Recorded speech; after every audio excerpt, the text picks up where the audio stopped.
मुख्यमंत्री ठाकुर सुखविंदर सिंह सुक्खू ने आज शिमला जिला के हीरानगर में 6.67 करोड़ रुपए की लागत से निर्मित बौद्धिक रूप से दिव्यांग बच्चों के विशेष आवासीय विद्यालय का उद्घाटन किया। मुख्यमंत्री ने कहा कि ये प्रदेश का पहला ऐसा विशेष आवासीय स्कूल है जो 6 से 18 वर्ष की आयु के बौद्धिक रूप से दिव्यांग बच्चों के लिए निर्मित किया गया है। उन्होंने कहा कि बौद्धिक रूप से दिव्यांग बच्चों को निःशुल्क गुणात्मक शैक्षणिक और व्यावसायिक शिक्षा सहित आवासीय सुविधाओं से युक्त ये प्रदेश का पहला संस्थान है। स्कूल ब्लॉक में आधुनिक सुविधाओं वाली 16 कक्षाओं सहित कंप्यूटर लैब, संगीत कक्ष, एक बहुउद्देशीय हॉल, हॉस्टल ब्लॉक में 50 बच्चों के लिए छात्रावास के साथ साथ चिकित्सा कक्ष तथा कर्मचारियों के लिए आवासीय सुविधा भी उपलब्ध करवाई गई है। ठाकुर सुखविंदर सिंह सुक्खू ने कहा कि वर्तमान प्रदेश सरकार के प्रयासों के कारण हिमाचल प्रदेश निराश्रित बच्चों की उचित देखभाल एवं शिक्षा के लिए कानून बनाने वाला देश का पहला राज्य बना है। उन्होंने कहा कि प्रदेश सरकार ने मुख्यमंत्री सुख आश्रय योजना शुरू कर उन्हें चिल्ड्रन ऑफ द स्टेट के रूप में अपनाया है। उन्होंने कहा कि इन बच्चों की पढ़ाई के खर्च के अतिरिक्त प्रदेश सरकार उन्हें जेब खर्च के लिए 4,000 रुपए प्रति माह प्रदान कर रही है। भारतीय जनता पार्टी की 5 साल सरकार रही।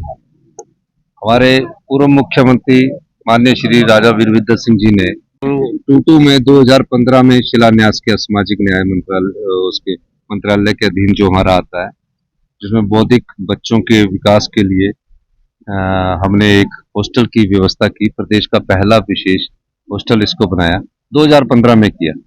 हमारी सरकार आई, माननीय मंत्री जी ने मेरे पास मांग रखी। माननीय मंत्री जी से के बाद हमने सामाजिक न्याय मंत्री जी से बात की और आज उसका शिलान्यास, उसका उद्घाटन भी हो गया। सब्जी मंडी का भी यही हाल है। तो जो लोग डबल इंजन की सरकार कहते थे, उनसे ये पूछा जाना चाहिए कि डबल इंजन की सरकार कहाँ के लिए थी? प्रदेश का खजाना लौटा दिया गया, तब डबल इंजन नजर नहीं आया। आज हम प्रदेश की अर्थव्यवस्था को मजबूती से आगे बढ़ा रहे हैं और मैं दावे के साथ कह सकता हूं कि शिक्षा के क्षेत्र में जो भारी गिरावट भारतीय जनता पार्टी के समय में आई, हेल्थ सेक्टर में जो भारी गिरावट भारतीय जनता पार्टी के समय में आई, उन सब में हम विस्तृत योजना लाकर महत्वपूर्ण बदलाव कर चुके हैं। शिक्षा के क्षेत्र में काफी बदलाव हो चुके हैं और काफी बदलाव पाइपलाइन में। हेल्थ सेक्टर में भी हम काफी बदलाव आने वाले समय में कैबिनेट मीटिंग्स के माध्यम से करने जा रहे हैं और हम हेल्थ सेक्टर को वर्ल्ड क्लास बनाना चाहते हैं। डॉक्टर पेशेंट और स्टाफ नर्स पेशेंट का रेशो में हम आगे बढ़ रहे हैं, लेकिन कुछ दिक्कतें आ जाती है। जैसे हाई कोर्ट से कई बार पोस्टों में स्टे मिल जाता है, लेकिन हम उस चीज में भी हाई कोर्ट को के पास अपनी अपील दायर कर रहे हैं। तो निश्चित तौर पर मैं कह सकता हूँ कि आने वाले समय में हिमाचल प्रदेश सेल्फ रिलायंट बने। इस अवसर पर लोक निर्माण मंत्री विक्रमादित्य सिंह ने शिमला ग्रामीण विधानसभा क्षेत्र में पधारने के लिए मुख्यमंत्री का आभार व्यक्त किया। उन्होंने कहा कि आज स्कूल का शुभारंभ किया गया है और सरकार यहां पर विशेष बच्चों को हर सुविधा उपलब्ध करवाएगी। उन्होंने कहा कि इस विशेष स्कूल में हर क्लास स्मार्ट होगी और फर्नीचर की भी उचित सुविधा प्रदान की जाएगी। का लोकार्पण किया गया है करीबन 6 करोड़ आपके 4 करोड़ 7 लाख रुपए की लागत से।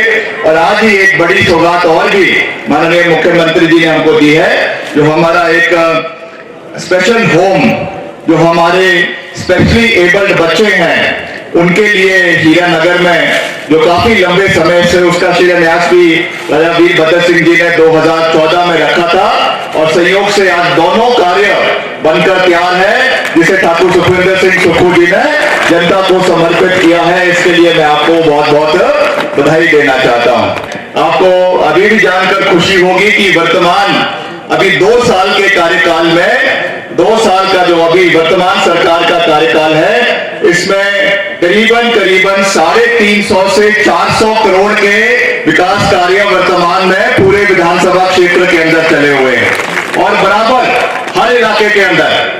मैं कभी भी क्षेत्रवाद में विश्वास नहीं रखता, चाहे वो हिमाचल का कोई भी कोना हो, चाहे वो मेरे निर्वाचन क्षेत्र का भी कोई कोना हो, चाहे शोगी है, चाहे वो टूटू है, चाहे धामी है, चाहे सुन्नी है, चाहे सराज का इलाका है, समस्त इलाका मेरे लिए एक है और हम बराबर पूरे इलाके में विश्वास करने में विश्वास रखते हैं। Bureau report, channel 9 Shimla.